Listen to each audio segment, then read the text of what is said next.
শেখ হাসিনা এবং তার দোসররা যে অপরাধ বাংলাদেশে করেছে, আমি সরি, আমার মনে হয় 1971 সনে পাকিস্তানি বাহিনী এত জঘন্য অপরাধ করে নাই। মৃতদেহ পুড়িয়ে ফেলা, আহত মানুষকে গুলি করে মেরে ফেলা। তাজুলের সাথে দেখা হলে প্রথম কথা, তাজুল, আমরা নিজের কাছে নিজে মুখ দেখাতে পারবো না, আল্লাহর কাছে জবাব দিতে পারবো না। বারবার একটা কথাই বলি, একটা কথা, আমার আর তাজুলের কোনো আলোচনার বিষয় নেই, একটা কথাই, বিচার কত ভালোভাবে করা যায়, কত দ্রুত করা যায়। তারপর অনেক অভিযোগ শুনি, অনেক কিছু শুনি, খুব দুঃখ লাগে মাঝে মাঝে। তারপর মনে হয় যে এটার জন্যই তো আমাদের সন্তানরা প্রাণ দিয়েছিল, যে আপনারা আমাদের প্রশ্ন করবেন, সমালোচনা করবেন। কষ্ট লাগলেও শুনবো, আবার রিফোকাস করব। কিন্তু আপনাদেরকে একটা জিনিস বলতে চাই, আমি একজন রিলিজিয়াস মানুষ। আমি যখন আপনার নামাজ পড়ি বা যখন আমি এই দায়িত্ব গ্রহণ করেছি, আমি সবসময় বলি আমি যেন মানে আল্লাহর কাছে যেন জবাব দিতে পারি। মানে আমি জানি না, প্রত্যেকে তো আল্লাহকে নিজের মতো করে পারসিভ করে। তা আমি যখন যাই নামাজে যাই, দোয়া পড়ি, তখন মনে হয় যে আল্লাহ তো আমাকে দেখছে। আমি কি আল্লাহর কাছে জবাব দিতে পারবো আমার এই উপদেষ্টা হিসেবে দায়িত্ব গ্রহণ করার পর? আপনাদেরকে কনফিডেন্টলি বলে যাই, উপরে আল্লাহ আছে, অবশ্যই পারবো। কোনো রকম কোনো গাফলতি কোনো জায়গায় করি নাই, কোনো রকম কোনো অন্যায় কোনো জায়গায় করি নাই। জীবনে কোনোদিন এত পরিশ্রম করি নাই, আমার পিএইচডি থিসিস করার সময় এত পরিশ্রম করি নাই। আপনাদের এই কথাগুলো কেন বলছি? শুধু এটা বলার জন্য, আর যাই করেন এই বিচার নিয়ে আমাদের আন্তরিকতায় কোনো রকম বিন্দু মাত্র সন্দেহ রেখেন না। আল্লাহর কাছে জবাব দেব এই বিচার নিয়ে। মানুষ তো অনেক তুচ্ছ ব্যাপার, আল্লাহর কাছে জবাব দেওয়ার জন্য প্রস্তুত আছি। তাজুল যেমন বলেছে না, আল্লাহর কাছে বড় গলায় স্ট্যান্ড করতে হবে, যেখানে আমার কোনো গাফলতি নাই, আমারও নাই, আমাদের মন্ত্রণালয়েরও নাই। তাজুলকে বলা আছে, আমার মন্ত্রণালয় বলা আছে, আমি যদি নাও থাকি তাজুল যা চাবে দিবা, যা চাবে দিবা। তাজুল সাক্ষী আছে। নিজের মন্ত্রণালয় পারি না, অন্য মন্ত্রণালয় ফোন করে করে গাড়ি এনে নিয়েছি, আমার মন্ত্রণালয় তো গাড়ি নাই। যা করার করেছি, এগুলো শুধু বলতে চাই না। একটা বিল্ডিং যখন পুরনো আদালত রেনোভেট করা হবে, আমাদের পূর্ত মন্ত্রণালয়ের ইঞ্জিনিয়ার বললেন যে এটা 3 মাস লাগবে। আমি ফোন করে যে কি স্ক্রিমিং করেছি, কি রাগারাগি করেছি, সেই 3 মাসকে আমরা 1 মাসে নামিয়ে এনেছি। আমরা দুইজন, আমি আদিল ভাই, আমরা রেগুলার পরিদর্শনে যেতাম। আমি জানি না এরপর আর কি করার আছে, আর কি করার আছে আমরা জানি না।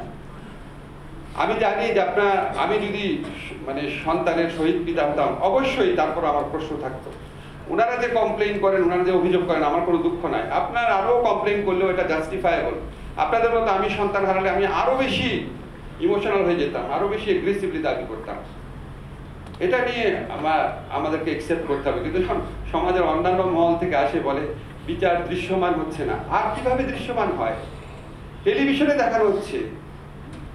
প্রথম দিন থেকে যখন কোর্ট রেনোভেট করা হচ্ছে, কোর্ট রেনোভেট করার জন্য যখন যাচ্ছি, সেই দিন থেকে টিভি দেখাচ্ছে আমাদের, রেগুলার তাজুল আপডেট দিচ্ছে।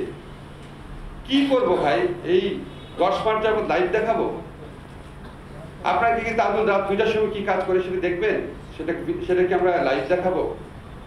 কতবার তাজুলের সাথে আমি মিটিং করি, কি ইমোশনালি আর্জ করি, তাজুল কি লাগবে বলে, সেগুলিকে আমি লাইভ করে করে দেখাবো? যাই হোক, আপনাদেরকে একটা জিনিস শুধু বলি, আপনাদের মনে যে বেদনা আছে, আমি একদম খুব ইমোশনাল মানুষ, আমি একজন লেখক। আমি যখন এই গণ অভ্যুত্থানকালে ছিলাম, আমি কল্পনা করতে পারিনি এইরকম বর্বরতা হয়েছে। শুনতাম, আবু সাইদের মৃত্যুটা দেখেছি, তার চেয়ে ভয়াবহ দৃশ্য পরে দেখেছি, আপনারাও দেখেছেন, লাশ জ্বালিয়ে দিচ্ছে। একটা ছেলেকে টেনে নিয়ে যাচ্ছে তার বন্ধু, সে মরে যাচ্ছে মনে হচ্ছে, তাকে গুলি করছে। এগুলি দৃশ্য দেখলে যতবার দেখি মাথায় আগুন চেপে যায় আর চোখ দিয়ে পানি পড়তে থাকে। আমি আন্তর্জাতিক আইন পড়েছি লয়ার স্টুডেন্ট হিসাবে। যুদ্ধক্ষেত্রে আপনার শত্রু যদি আনার্ম থাকে, তার হাতে যদি কিছু না থাকে, যুদ্ধক্ষেত্রে আপনি তাকে গুলি করতে অ্যালাউড না। গুলি করলে সেটা যুদ্ধ অপরাধ। যুদ্ধক্ষেত্রে যদি একজন গুলি খেয়ে যদি আহত হয়ে পড়ে থাকে, তারপর আপনি তাকে গুলি করতে অ্যালাউড না, বললে এটা যুদ্ধ অপরাধ। যুদ্ধের ময়দানে আপনি আহত লোককে যদি চিকিৎসা না দেন, সেটা যুদ্ধ অপরাধ। যুদ্ধের ময়দানে আপনি যদি ডেড বডি পুড়িয়ে ফেলেন, এটা যুদ্ধ অপরাধ। শেখ হাসিনা এবং তার দোসররা যে অপরাধ বাংলাদেশে করেছে, আমি সরি, আমার মনে হয় 1971 সনে পাকিস্তানি বাহিনী এত জঘন্য অপরাধ করে নাই।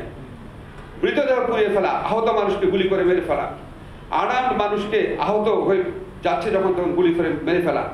আপনারা বলতে পারেন 25শে মার্চে কালো রাত্রে হয়েছে, অবশ্যই 25শে মার্চে কালো রাত্রে ভয়াবহ ঘটনা ঘটেছে, কিন্তু একদম ওটা তো অন্য দেশের বাহিনী, অন্য, আমরা তো স্বাধীনতা ঘোষণা করেছি তারপর, মানে আপনি যদি পার্সপেক্টিভ দেখেন, পার্সপেক্টিভ ওয়াইজ ডিফারেন্ট।